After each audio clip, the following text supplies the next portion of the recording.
se nos viene encima. Así que voy a invitar a mi hermano Josué para que pase para acá. Josué, yo sé que algunos dirían, pastor, hace 2 semanas que tú no predicas y hoy tampoco vas a predicar. ¿Me estoy cogiendo vacaciones? No, estoy aquí con ustedes, mentira.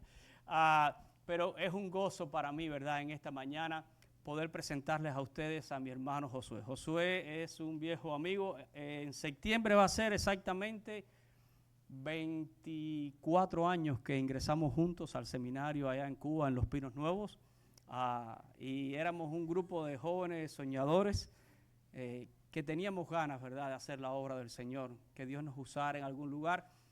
Y qué bueno es el Señor, que 24 años después nos podemos volver a encontrar y vemos, ¿verdad?, cómo Dios ha ido llevando los pasos de cada cual por distintos caminos, pero todos, gracias al Señor, permanecemos en la obra y podemos permanecer en el ministerio.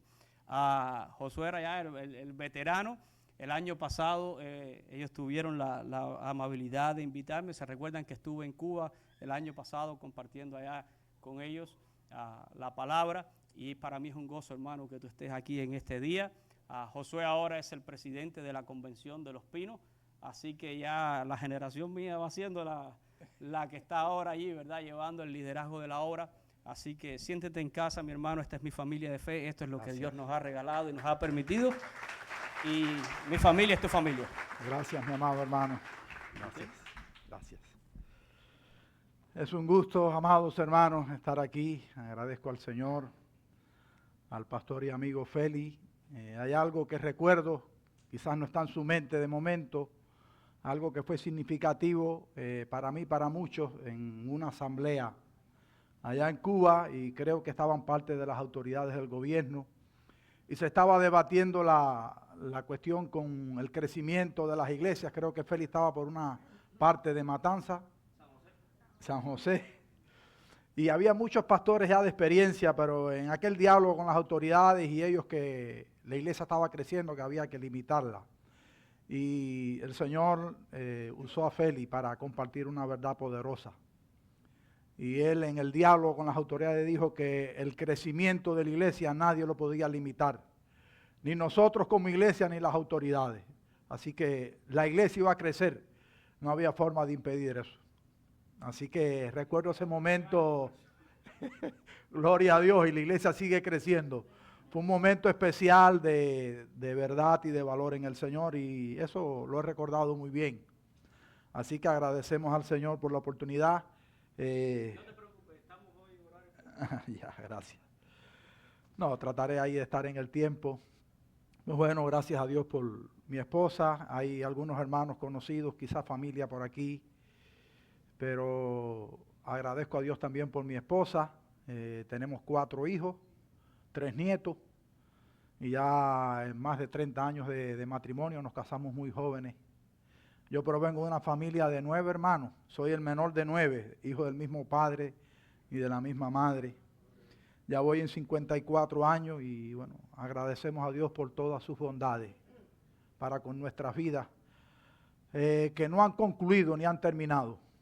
Y esa es nuestra esperanza, que sus bondades y sus misericordias, como decía el canto, Él es grande en misericordia y poder para salvar.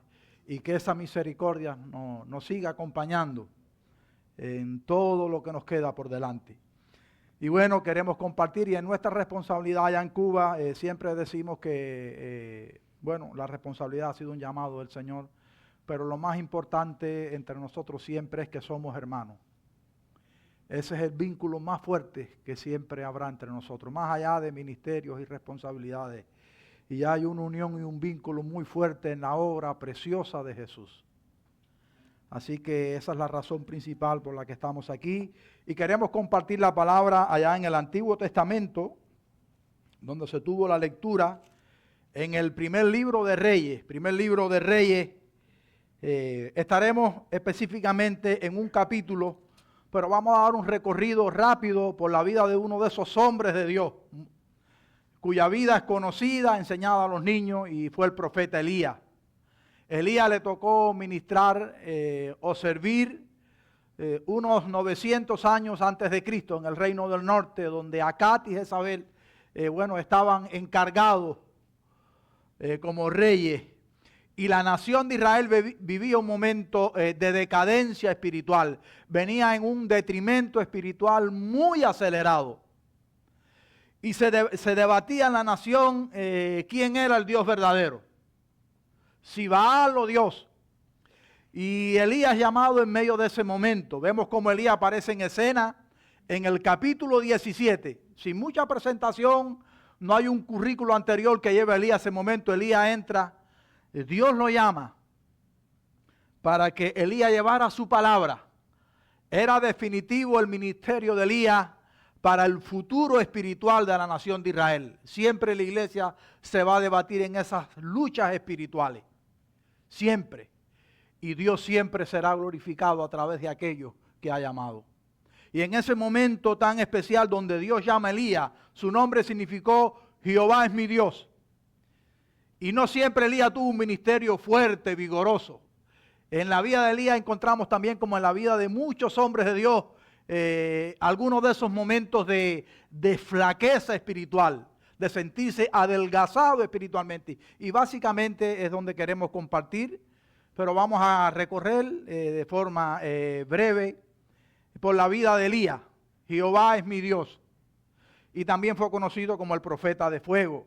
Saben la historia final de Elías, cómo el Señor lo lleva con él. Pero en el capítulo 17 del primer libro de Reyes, encontramos cómo Dios llama a Elías para que diera la noticia a Acab que vendría un tiempo de sequía.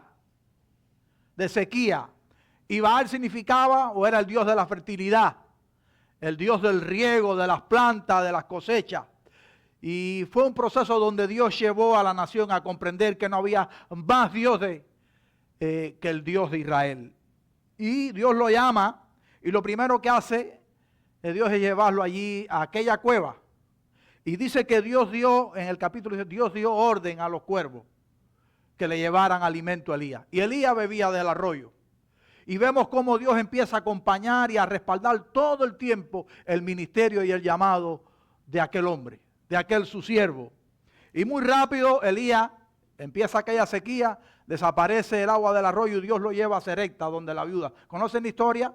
La historia que aquella tinaja, ¿verdad?, donde la harina y el aceite, Dios dijo no van a faltar, y dice que Dios dio orden también. Y Dios ordenaba y las cosas se cumplían. Y toda la palabra que salía de la boca de Dios, de Elías, era respaldada por el Señor. Y su palabra era firme y fiel. Y vemos la experiencia donde muere el hijo de la viuda y cómo Dios usa a Elías para salvar al hijo de la viuda. Y finalmente Elías va donde el rey Acab y anuncia todo este periodo de sequía, lo que estaba sucediendo en la nación, y viene aquella experiencia definitiva en el Monte Carmelo. La lucha con los 400 profetas de Baal. Ahí está la historia. Fue todo un día y era definitivo cuál era el Dios verdadero. La nación estaba en detrimento espiritual y sería un día único y glorioso en la historia de aquel momento para la nación de Israel. Y vemos cómo finalmente Dios es glorificado. Y cuando Elías prepara el altar ya tarde, descendió, ¿verdad?, fuego y consumió todo, aún el agua que había sido vertida. Y vemos cómo Dios es glorificado. Y Elías en todo este proceso, en el arroyo, en la casa de la viuda, en el Monte Carmelo, encontramos un Elías muy fuerte. Un Elías con una fe inquebrantable. Un hombre decidido a servir al Señor sobre cualquiera situación que pudiera venir. Y Elías está muy fuerte, hasta que Elías desciende del Carmelo al Enebro. Y específicamente queremos compartir la historia que está en el capítulo 19. Y el título del mensaje a compartir es traspasado o superado por la prueba. Ese es el título. Vamos a leer la palabra que está en el capítulo 19, del verso 1 al 8. Del primer libro de Reyes. Dice: acá dio a Jezabel la nueva de todo lo que Elías había hecho y de cómo había matado a espada a todos los profetas. Entonces envió Jezabel a Elías un mensajero diciendo, sabemos por la historia que Jezabel era una mujer de un carácter y una voluntad muy fuerte. De hecho, quien lideraba no era su esposo, la nación, era ella. Ella autorizaba el cuño y solo Acab obedecía en su temor. Pero cuando Jezabel escuchó lo que había pasado en el Monte Carmelo, cómo Elías finalmente había degollado a aquellos 450 profetas y la victoria que Dios había dado, y cómo se había destruido y todo se había desplomado sobre el dios Baal. Y entonces viene un mensaje de la esposa de Acab, de Jezabel, directo a Elías. Y ella va con un mensaje, con un emisario. Y dice que entonces envió Jezabel, dice, un mensajero diciendo, así me hagan los dioses y aún me añadan. Y esta era una mujer de una voluntad decidida. Si mañana a estas horas yo no he puesto tu persona como la de uno de ellos. Fue una amenaza muy fuerte. Viendo pues el peligro, Elías se levantó y se fue para salvar su vida. Y vino a Beerseba, que está en Judá, y dejó allí a su criado. Y sigue contando la historia. Y él se fue por el desierto un día de camino y vino y se sentó debajo de un enebro, deseando morirse. Dijo, basta ya, oh Jehová, quítame la vida, pues no soy yo mejor que mis padres. Señor, gracias por tu palabra. Ella es necesaria en nuestra vida, en nuestra alma. Esta palabra que sale de tu boca por obra del Espíritu, úsala hoy en nuestras vidas. La necesitamos en el nombre de Jesús. Amén. Y Elías que encontramos ya en el capítulo 19, en el enebro, no es el mismo Elías que está en el Monte Carmelo. Dios sí es el mismo.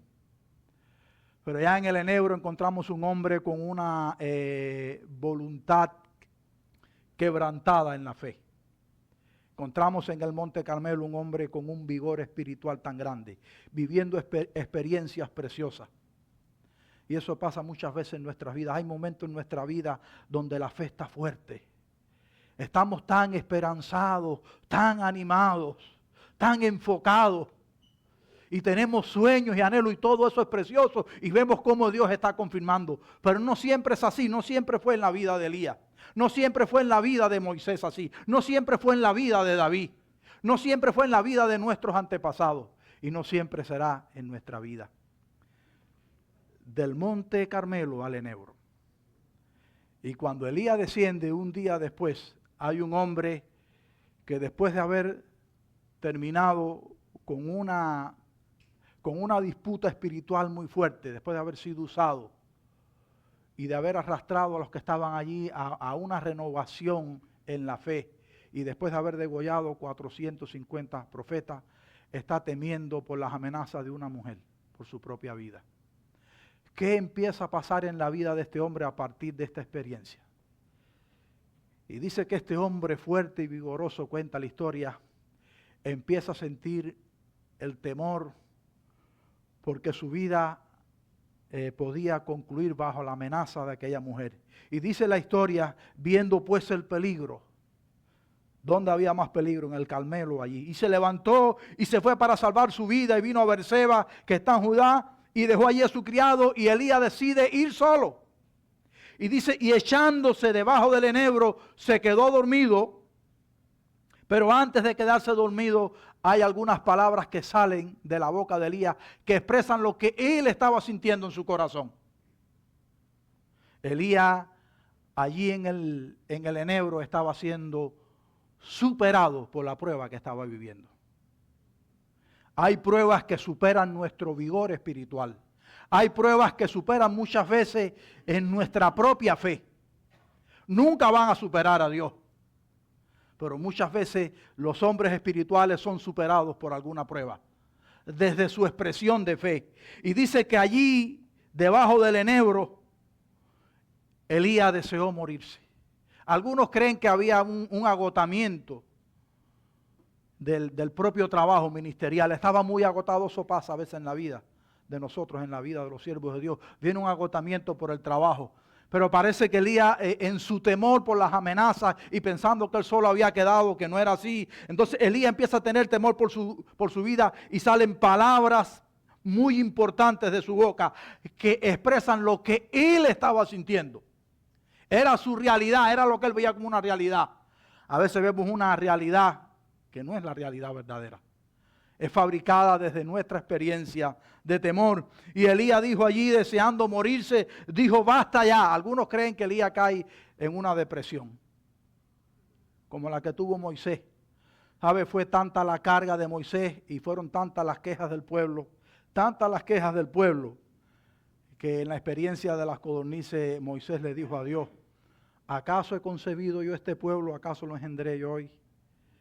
Dijo, yo ya quiero morir. No quiero seguir viviendo. Moisés también sintió el peso, el desgaste.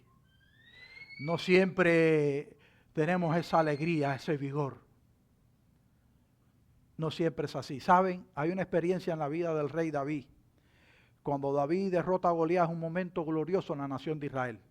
Pero años después, donde David tenía mucho más experiencia espiritual frente a otros gigantes y Fibe no, David quedó franqueado, quedó débil y quedó expuesto. Y tuvo que venir Abisat, uno de sus valientes, a ayudarlo. El propio Abraham, el hombre de la fe, el hombre de los grandes desafíos, el hombre que rescató a Lot y luchó contra todos aquellos reyes y preparó muy rápido un ejército. Ese hombre que lo conocemos por el hombre de la fe, ¿verdad? Ese hombre franqueó frente al temor de perder su vida a causa de su mujer y dijo, ella es mi hermana. Eso fue frente al rey de Egipto. Pero 20 años después, frente a Ahimelech, rey de Gerar, 20 años se suponía que Elías ya estaba, Abraham maduro y había caminado en la fe, vuelve a vivir la experiencia de temor y vuelve a decir, esta era un arreglo entre ellos, esta es mi hermana, porque tenía miedo por su vida. Hay momentos donde sentimos miedo de que todo se va a perder, de que todo se va a acabar. Yo creo que ese miedo no solo se siente en Cuba, ¿verdad? Donde quiera que esté un hijo de Dios hay desafíos. En Cuba hay mucho. Hay mucho. Aquí ustedes tienen los de ustedes y en todo lugar del mundo. Porque los padecimientos se cumplen en vuestros hermanos, según la palabra, en el mundo entero. Pero vale notar lo que sale del corazón. Dice que deseando morirse, Elías deseó que su vida terminara. Literalmente él no quería seguir viviendo. Él no iba a decidir por su vida, pero el deseo de su corazón era terminar. Y Elías es superado. ¿Sabe qué significa ser superado? Que la prueba pasa más allá de tu altura espiritual, de la tuya, no de la del Señor. Y tú quedas como un pequeño frente a una prueba muy gigante. El apóstol Pablo también vivió esta experiencia. Y dice allí, y dijo, basta ya. Es lindo leerlo en otra de las versiones. Dijo, Dios termina conmigo aquí. Yo no quiero seguir. Oh Jehová, quítame la vida, pues no soy yo mejor que mis padres. Pesaba sobre Elías el testimonio de sus antepasados espirituales. Y Elías tenía el peso de que tenía que ser fiel como sus antepasados. Y aún Elías quería despojarse. Dice, y echándose debajo de un enebro, se quedó dormido. Y aquí es donde entra el trato especial de Dios. ¿Qué pasa con la vida de un hijo de Dios cuando la prueba lo aventaja, cuando la prueba lo supera? Hay pruebas en la familia que son muy duras. Hay pruebas dentro del hogar con los hijos que son muy duras. Hay situaciones que vienen a causa de la fe que son muy difíciles de manejar. Y no siempre tenemos ese momento fuerte. Hay momentos donde deseamos que todo concluya y no vivir un día más. Recuerdo una vez un pastor amigo que me dijo que él vio su misión interrumpida, sin paso ni acceso. Eso fue lo que dijo el apóstol Pablo. Fuimos abrumados sobremanera en la segunda carta a los Corintios, más allá de nuestra fuerza, cuando tuvo aquella prueba. Y Pablo estaba diciendo, nos quedamos sin paso y sin acceso. Él pensaba que estaba ya concluyendo la vida para él. Otro hombre que vivió un momento así. Y en medio de este momento donde Elías está ya pensando que todo termina para él y traspasado y superado y aventajado o quebrantado por la prueba que estaba viviendo. Él pensaba que él estaba solo frente a las amenazas de aquella mujer y su vigor espiritual se desploma. Porque hay que ser sensible frente a las pruebas que otros viven. A veces le decimos a los hermanos, hermano, levántate en el nombre del Señor. Haz esto. No sabemos por lo que el hermano está pasando. A veces lo que para uno es sencillo, para otro es muy fuerte. Y dice aquí la palabra, y echándose, verso 5, debajo del enebro, se quedó dormido, y aquí, dice, luego un ángel le tocó y le dijo, y ahí entra el Señor en escena. El Dios que había estado en el monte Carmelo estaba aquí, no le iba a dejar. Ahora no le iba a dejar a su siervo. Dios estuvo cuando Elías estaba fuerte y Dios estuvo cuando Elías estaba débil. Qué precioso es el Señor. Qué trato de gracia tan lindo y tan fiel de parte de Dios con su hijo que estaba quebrantado y superado solo en aquel escenario. Porque aún su criado se había quedado. Y dice la historia, esto es precioso. Allí dice, y aquí luego un ángel le tocó. Hay un trato cercano. Esto que viene es muy lindo, le tocó y le dijo, levántate, come. Entonces él miró y aquí a su cabecera una torta cocida sobre las ascuas y una vasija de agua y comió y bebió y volvió a dormirse porque parece que la prueba era muy dura, el estrés era muy grande. Pero sabe, en este momento no había presencia humana, solo Elías y la presencia divina. Esto me recuerda mucho cuando Jesús se aparte de a los discípulos y solo le está allí, viene un ángel para fortalecerle. En este escenario glorioso de desplome, de quebranto, de ser traspasado por la prueba, solo Dios estaba, no había nada. Hay momentos en la vida donde ni la esposa puede estar, que es la persona más cercana, ¿verdad? Uno da gracias a Dios que nos sostienen en muchos momentos en oración, pero hay momentos únicos. Y allí, debajo del enebro donde se quedó dormido, Dios da una provisión, porque Dios sabe la necesidad de su siervo y Dios prepara de una forma gloriosa y divina. Dios prepara provisión de gracia para Elías. Él únicamente no envía a nadie en la presencia del ángel, en la presencia de Dios mismo. Y prepara una torta. Dios preparó comida para él. Dios prepara en su gracia todo lo que necesitamos para poder llegar. ¿Sabe, hermano? Estamos rumbo a la patria celestial. Esta tierra, este país, ni Cuba ni ninguno es nuestro término, es nuestra experiencia. Aquí estamos pasando. Y Jesús fue a preparar un camino. Pero Jesús mismo, fue a preparar un hogar, pero Jesús mismo que fue a preparar el hogar es el camino. Es precioso. Y estamos de tránsito hacia la patria celestial o de camino. Y dice la historia que después que comió y bebió, dice allí la historia, y volvió a dormirse. Estaba muy agotado, había caminado mucho. Y volviendo el ángel de Jehová la segunda vez. Las veces que necesitemos ser tratados y ministrados por el Señor, Él lo va a hacer. Las veces que sea necesario. Una y otra vez, una y otra vez. Y Elías se queda dormido y vuelve el ángel. Ese es ese trato único. Ellos dos. Únicamente la presencia de Dios cubría todo aquel momento y aquel entorno único y especial. Y volviendo el ángel la segunda vez le tocó diciendo, levántate y come. Lo segundo, porque largo camino te resta. ¿Sabe qué estaba diciéndole Dios a Elías? Elías, tú crees que todo termina aquí, mas yo te digo que todavía queda un trecho muy largo. Porque hay momentos en la vida donde pensamos que todo se pierde, que todo se acaba. Se lo digo por experiencia, no se lo está diciendo un hombre fuerte espiritualmente, no. Yo creo que mi esposa muchas veces tiene más fe que yo. No me considero ese hombre, no. Un hombre de temores como Jacob, que tengo que venir y decir, Señor, ayúdame. Dame de tu gracia para vivir otro día. Dame de tu fuerza. Aunque nuestros ojos no han sido puestos en ningún otro Dios, pero tenemos momentos muy difíciles. Y Dios le estaba diciendo, Elías, no va a pasar lo que tú estás pensando, ni lo que tú has deseado, no. Hay un trecho grande. Hay pruebas que vienen a nuestra vida que nos sacuden y decimos, Señor, se pierde todo, todo se acaba. Y eso pasa porque es nuestra experiencia. Y ahí están las emociones sobre una realidad. Y le dijo Elías, largo camino te resta. Largo camino te resta, levántate y come. Y es precioso. Y se levantó pues y comió y bebió y fortalecido con aquella comida, dice, caminó 40 días y 40 noches, pero todo no había terminado. Todavía Elías no había salido de aquella depresión y de aquella prueba. Hasta el monte Oré, el monte de Dios.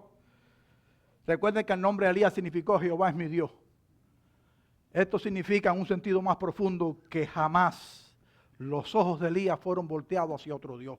Nuestra fe falla, mengua como la de Pedro cuando bajamos a las aguas.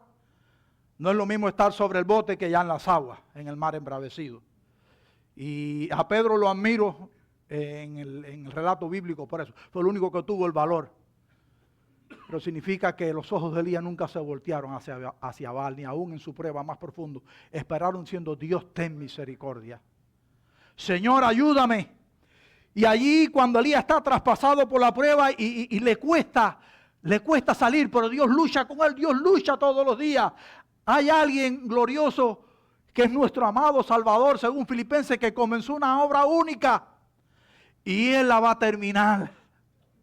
Y ese es el día de Jesucristo. Y dice la historia allí que Él caminó hasta el monte Oré 40 días y ahí se metió en una cueva. Él solo, donde pasó la noche, y vuelve Dios una vez más. Como que si Dios estuviera lejos, lo que está queriendo decir es que Dios no suelta a Elías. No lo suelta, no lo deja. Dice que atravesando que el valle de lágrimas. No nos quedamos en el centro del valle de lágrimas, lo atravesamos y el Señor nos lleva a la otra ribera. Y dice la historia, allí se metió en una cueva y vino el palabra de Jehová, el cual le dijo, ¿qué haces aquí, Elías? Hay una pregunta. Cuando Dios hace preguntas hay que sentarse a escuchar. Le hay una pregunta, Elías abre su corazón y respondió, he sentido un vivo celo por Jehová, Dios de los ejércitos, porque los hijos de Israel han dejado tu pacto. Pesaba en el corazón de Elías el detrimento espiritual de la nación, le dolía profundo, porque los hijos de Israel han dejado tu pacto, han derribado tus altares, han matado a espada a tus profetas, y solo yo he quedado. Pero sabemos al final de la historia que Dios le dice, le dijo, Elías, estás equivocado, hay 7,000 hombres que no han besado, ni se han doblegado. Ese es el remanente de fe, que sus ojos nunca son quitados, ni aún en la prueba, ni aún en la debilidad del Señor. Eso está después al final. Y dice, y solo yo he quedado y me buscan para quitarme la vida. Pero como Abraham, si digo que eres mi esposa, ¿sabe qué le dijo a Abraham? Voy a decir que tú eres mi hermana para que viva yo a causa tuya. Y les puso a Sara al harén que tenía Faraón, les puso. Y Abraham tiró todo el programa de Dios. Pero Dios mismo se encarga de salvar a Abraham y su propio programa, porque así es el Señor en su gracia. Y 20 años después hace lo mismo. Qué grande es nuestro Dios, que no nos deja ahí, no nos deja varados. Nos podemos quedar varados en muchos lugares, pero Dios nunca nos dejará. Su voluntad es gloriosa y hermosa porque Él va a ser glorificado y adorado al final. En la prueba más profunda, cuando somos superados, ahí está el Señor para llevarnos de su mano. Y ahí Él le comparte, abre su corazón y Él le dijo, sal fuera, Elías, yo quiero tener un trato especial. No he terminado contigo, estuve contigo en el enebro, pero hay algo que quiero mostrarte. ¿Y saben la historia? Le dijo, sal fuera y ponte en el monte delante de Jehová, en la misma presencia. Y aquí Jehová que pasaba, Dios mismo pasaba, y un grande y poderoso viento que rompía los montes. Dice que este viento quebraba la roca. Era fuerte, quizás un huracán. Y dice, pero Jehová no estaba en el viento. Es importante la forma en la cual Dios trata con su hijo quebrantado y traspasado por la prueba. Dios se había manifestado en el viento cuando secó la tierra. ¿Recuerdan la historia? Cuando el diluvio que secó la tierra, Dios usó el viento. Ahora Dios no estaba aquí en el viento, Dios es soberano. Y dice aquí, y quebraba las peñas, pero Jehová no estaba en el viento, y tras el viento un terremoto, pero Jehová no estaba en el terremoto. Cuando Coré y su séquito, eso está en la historia, dice que Dios abrió la tierra y Coré y su séquito, más de 250 murieron. Y después en el fuego, tampoco estaba Dios en el fuego. ¿Qué quiso Dios mostrar a Elías y qué Dios ha querido mostrarnos a nosotros? Y dice que en el libro de los Hechos las lenguas fueron como lenguas de fuego, Pero Dios no estaba en el fuego. Y después de estas tres muestras, dice aquí, y tras el fuego un silbo apacible y delicado. Y cuando lo oyó Elías, cubrió su rostro. Por eso no sabemos a veces qué es mejor para un hermano. Siempre tenemos la buena voluntad, pero no sabemos el trato de Dios.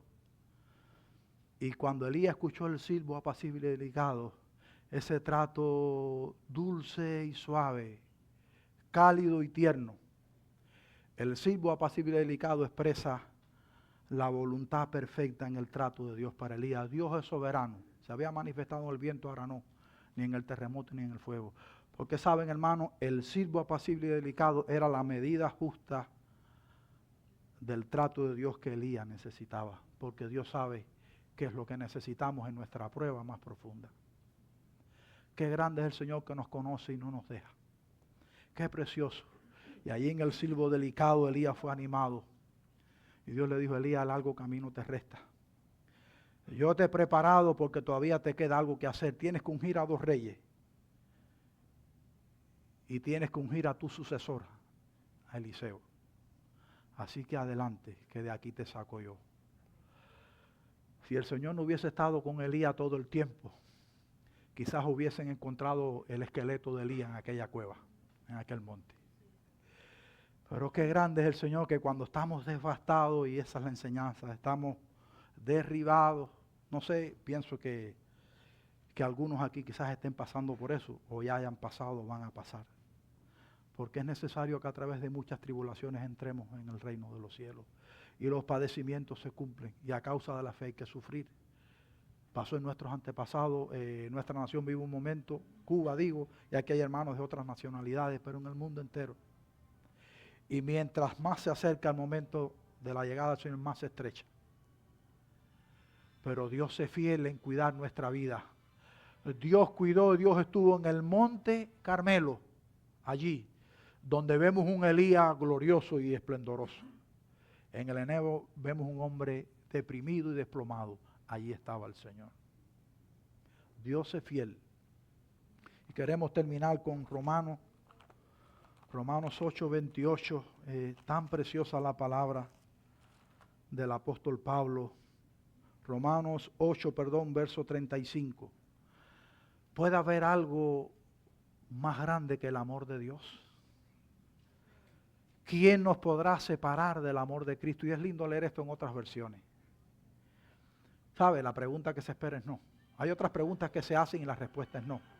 ¿Quién nos podrá separar del amor de Cristo? ¿Hay algo que nos pueda separar del amor de Cristo? Escuchen, hermanos, no importa. ¿Puede haber algo posible? Es la pregunta de Pablo. Pero hay una respuesta: nada nos puede separar del amor de Cristo. Y empieza Pablo a dar una lista que son experiencias vívidas o vividas por nosotros, que las vivió Elías en nuestros hermanos en muchos lugares. Hay un momento que está siendo difícil quizás para muchos de nosotros. Y entonces da una lista: tribulación o angustia. Cuando la angustia llega al corazón, nos sentimos devastados. Y dice Pablo: ¿será que la angustia nos puede separar, o la tribulación, o la persecución, o el hambre, o la desnudez? Estas son pruebas que vive la iglesia en diferentes lugares del mundo en este momento. Sus hijos, los verdaderos redimidos, que viven momentos a veces de un detrimento espiritual y creen que todo termina, persecución o hambre o desnudez o peligro de espada, como está escrito: por causa de ti somos muertos todo el tiempo. Y dice Pablo: antes, en todas estas cosas, somos más que vencedores. Gloria a Dios, por medio de alguien, por medio de aquel, y aquel es Cristo que nos amó.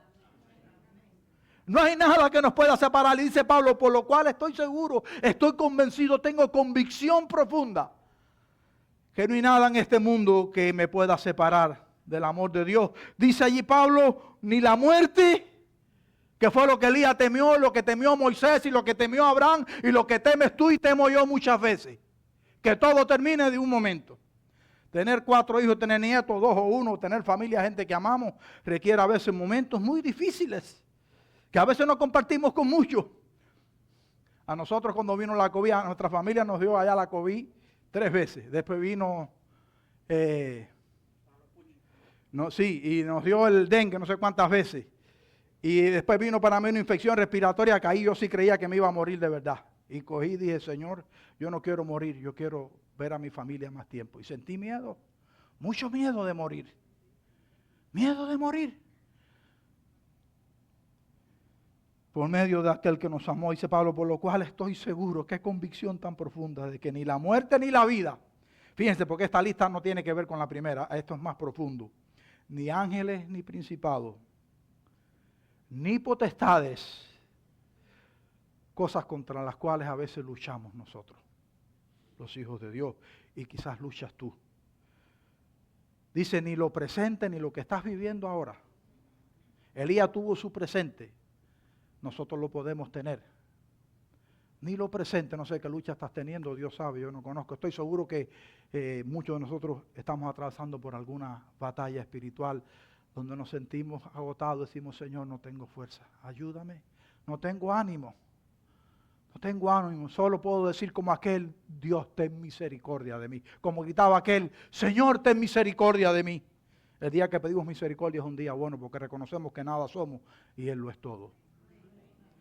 Ni lo presente, ni lo porvenir, ni lo alto, ni lo profundo. Y para que nada quede fuera en nuestra mente, dice, ni ninguna otra cosa creada.